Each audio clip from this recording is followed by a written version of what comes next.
Hello, and welcome to A Word of Hope. I'm Brother Joe Trout, coming to you for the Feast of St. Bartholomew the Apostle, or Nathaniel as he's referred to in the Gospel of John, which we hear from today.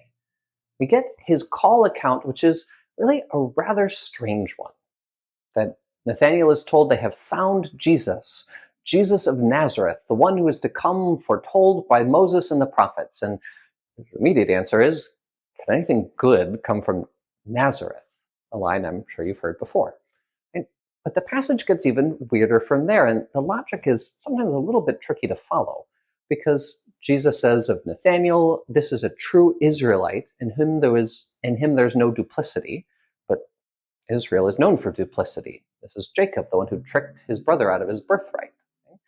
And then it gets even more strange, that Jesus says that he saw Nathaniel sitting under the fig tree, and that is the point at which Nathaniel comes to claim Jesus is indeed the one who is to come. Why would saying that he saw him under a fig tree have anything to do with accepting Jesus as the one who is to come? Well, let's jump back for a second. What are we told?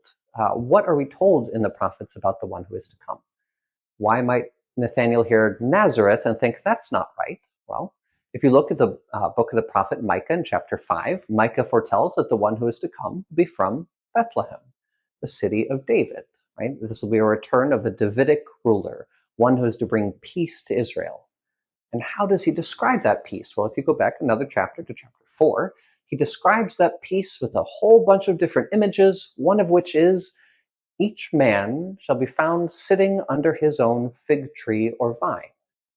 That itself is a reference to 1 Kings, or to the book of Kings, one of the two, where King Solomon's reign is described in the peace of each one sitting under his own fig tree. The fig tree is a symbol for the peace of the kingdom. In fact, it's one that George Washington frequently used in describing the newness of these United States, that it should be a land where each man should sit under his own fig tree. There are, I think it's about 50 references in his writing to that specific line, each man under his own fig tree. Okay? So perhaps in all of this coming from Nazareth and not Bethlehem, but each one under his own fig tree, this is the point at which Nathaniel says, this really is the return of the Davidic rule. This is the return of a kingdom of peace. But Jesus does not let him settle there. He says, you will see greater signs than this. Angels descending and ascending upon the Son of Man. In other words, you're not hoping for enough. You have set your sights too low. This is not enough to understand who Jesus is and the reign that he's coming to bring. That yes, indeed, we should care deeply for peace in this world, but each one of us having our own fig tree is not what God is promising us. He promises something significantly greater, that the reign of his kingdom is more than just a contentment of life and easiness, all of us getting along in this world. Good though that may be, and something we should definitely work and pray for, God is still offering something even greater, the entrance into his own kingdom, the sharing of his own love, that Christ will bring to us communion with the angels. Right? And this is what we hope for. So I ask you to ponder today, are you hoping for enough?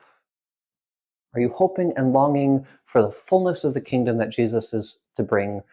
Or are you content with just the fig tree? Have a wonderful day, and God bless.